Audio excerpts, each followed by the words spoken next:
ഈ വർഷം കുട്ടികൾക്ക് പഠിക്കാൻ വേണ്ടി പുറത്തിറക്കിയ KNMന്റെ മദ്രസാ പാഠപുസ്തകങ്ങളിൽ പോലും സക്കരിയ സ്വലാഹി അടക്കമുള്ള പണ്ഡിതർ പഠിപ്പിക്കുന്ന പുതിയ തൗഹീദിന് നേർവിരുദ്ധമായ തൗഹീദും പ്രാർത്ഥനയുമാണ് കുട്ടികളെ പഠിപ്പിക്കുന്നത്.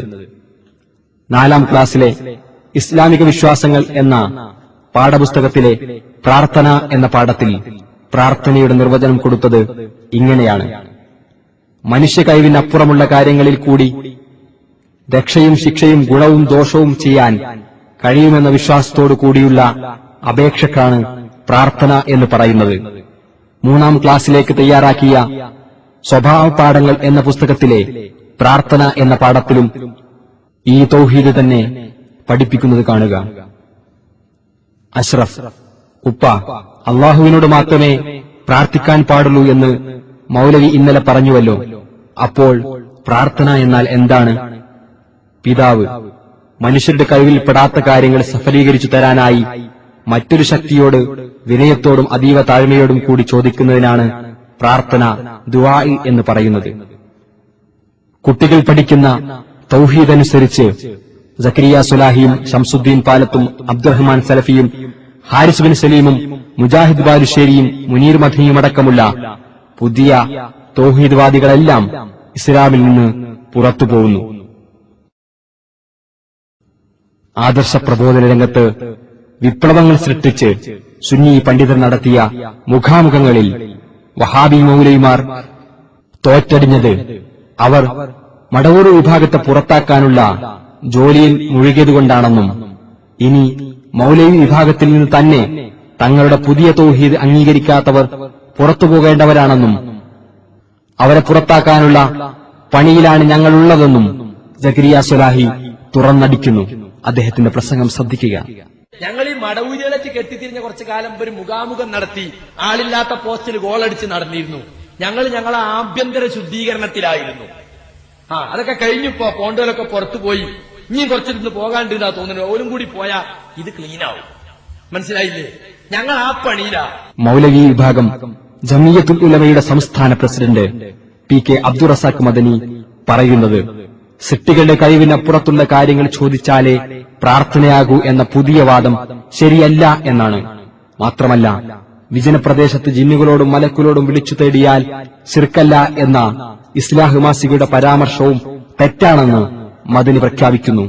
അദ്ദേഹവുമായി നടത്തിയ സംഭാഷണം കേൾക്കുക. പ്രാർത്ഥന നമ്മളെ പാഠപുസ്തകങ്ങളിലൊക്കെ നമ്മളെ മനുഷ്യ കഴിവിന് അതീതമായ കാര്യങ്ങളിൽ സഹായം ചോദിക്കുന്നതിനാണ് പ്രാർത്ഥന എന്നല്ല പറഞ്ഞത്. പക്ഷെ ഇപ്പൊ ഈ സക്കരിയ മൗലവിയൊക്കെ പറയണത് വെച്ചാൽ സൃഷ്ടികളുടെ കഴിവിനപ്പുറത്തുള്ളത് ചോദിച്ചാലേ അതിനെ പറ്റി സൃഷ്ടികളുടെ കഴിവിനപ്പുറത്തുള്ള കാര്യങ്ങൾ ചോദിച്ചാലേ പ്രാർത്ഥന ആവുള്ളൂ എന്നല്ലേ? സൃഷ്ടികളുടെ കഴിവിനപ്പുറത്തുള്ളത് ചോദിച്ചെങ്കിലേ ആവുള്ളൂന്നോ? അങ്ങനാരാ പറഞ്ഞു? ഇസ്ലാം മാസികയിലൊക്കെ അല്ലേ അങ്ങനെ ഉണ്ട് ചോദിച്ചാൽ അത്ര ശരിയല്ല. അതല്ല, നമ്മളെ ഇസ്ലാം മാസികളിൽ അങ്ങനെ വെച്ചാല് നമ്മളിപ്പോ വഴി അറിയാതെ അങ്ങനെ നടന്നു നീങ്ങിക്കൊണ്ടിരിക്കുമ്പോ നമ്മളടുത്ത് ജിന്നുക്കളുടെ മലക്കുകൾ ഉണ്ടായിരിക്കാമെന്ന് പ്രതീക്ഷിച്ചുകൊണ്ട് അങ്ങനെ ഒന്നും വേണ്ട. വിളിച്ചാൽ അതിനെ പറ്റി പ്രാർത്ഥന പറയാൻ പറ്റും. വേണ്ടാത്ത ചോദ്യ സംശയ കേട്ടോ. അങ്ങനെ വിളിച്ചാൽ ഈ സംശയത്തെ പറ്റില്ല വേണ്ടാത്ത പരാമർശ. ശരി. പ്രാർത്ഥന എന്താ നിങ്ങൾക്ക് തിരിഞ്ഞണോ? തിരിഞ്ഞിട്ടില്ലെങ്കിൽ അറിവിനോട് ചോദിച്ചു പഠിക്കുകയും. സൃഷ്ടികളെ കഴിവിനപ്പുറത്തുള്ള കാര്യത്തിൽ സഹായം തേടല പ്രാർത്ഥന എന്ന് ഇപ്പൊ ചെറിയ മുണ്ടൻ പറഞ്ഞില്ലേ? അതെങ്കിലും ഒന്ന് പഠിച്ചേക്ക്. സൃഷ്ടികളെ കഴിവിൽപ്പെട്ട കാര്യങ്ങൾ ചോദിക്കുന്ന പ്രാർത്ഥനയല്ല. ജിന്നുകളെ ആരാധിക്കുകയും പൂജിക്കുകയും ചെയ്യുന്നവർക്ക് ജിന്ന് സഹായം ചെയ്തു കൊടുക്കും. ശരി തന്നെയാണ്. എന്താ സഹായം? ഓന്റെ കഴിവിൽപ്പെട്ട സഹായം. ജിന്നുകൾക്ക് പല കഴിവുണ്ട്. അതാണ് സൂറത്ത് ശുഅറ 221, 222 പറഞ്ഞത്. അതൊന്നെടുത്ത് വായിച്ചോ കമാനിയോടിന്റെ പരിഭാഷ. പ്രാർത്ഥന നമ്മളെ പാഠപുസ്തകങ്ങളിലൊക്കെ നമ്മളെ മനുഷ്യ കഴിവിന് അതീതമായ കാര്യങ്ങളിൽ സഹായം ചോദിക്കുന്നതിനാണ് പ്രാർത്ഥന എന്നല്ല പറഞ്ഞത്. പക്ഷെ ഇപ്പൊ ഈ സക്കരിയ മൗലവിയൊക്കെ പറയണത് വെച്ചാൽ സൃഷ്ടികളുടെ കഴിവിനപ്പുറത്തുള്ളത് ചോദിച്ചാലേ അതിനെ പറ്റി സൃഷ്ടികളുടെ കഴിവിനപ്പുറത്തുള്ള കാര്യങ്ങൾ ചോദിച്ചാലേ പ്രാർത്ഥന ആവുള്ളൂ എന്നല്ലേ? സൃഷ്ടികളുടെ കഴിവിനപ്പുറത്തുള്ളത് ചോദിച്ചെങ്കിലേ ആവുള്ളൂന്നോ? അങ്ങനാരാ പറഞ്ഞു? ഇസ്ലാം മാസികയിലൊക്കെ അല്ലേ അങ്ങനെ ഉണ്ട് ചോദിച്ചാൽ അത്ര ശരിയല്ല. അതല്ല നമ്മളെ ഇസ്ലാം മാസികളിൽ എങ്ങനെ വെച്ചാല് നമ്മളിപ്പോ വഴി അറിയാതെ അങ്ങനെ നടന്നു നീങ്ങിക്കൊണ്ടിരിക്കുമ്പോ നമ്മളടുത്ത് ജിന്നുക്കളോ മലക്കളോ ഉണ്ടായിരിക്കാമെന്ന് പ്രതീക്ഷിച്ചുകൊണ്ട് അങ്ങനൊന്നും വേണ്ട. വിളിച്ചാൽ അതിനെ പറ്റി പ്രാർത്ഥന പറയാൻ പറ്റും. വേണ്ടാത്ത ചോദ്യ സംശയ കേട്ടോ. അല്ല അങ്ങനെ വിളിച്ചാൽ ഈ സംശയത്തെ പറ്റില്ല പറഞ്ഞ വേണ്ടാത്ത പരാമർശ. ശരി.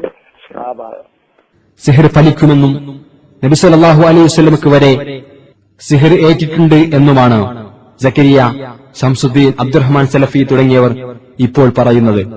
സിഹിറിന്റെ യാഥാർത്ഥ്യത്തെ നിഷേധിക്കുന്നവർ ഹദീസ് നിഷേധികളും കാഫിറുകളുമായി തീരുമെന്ന് അവർ പറയുന്നു.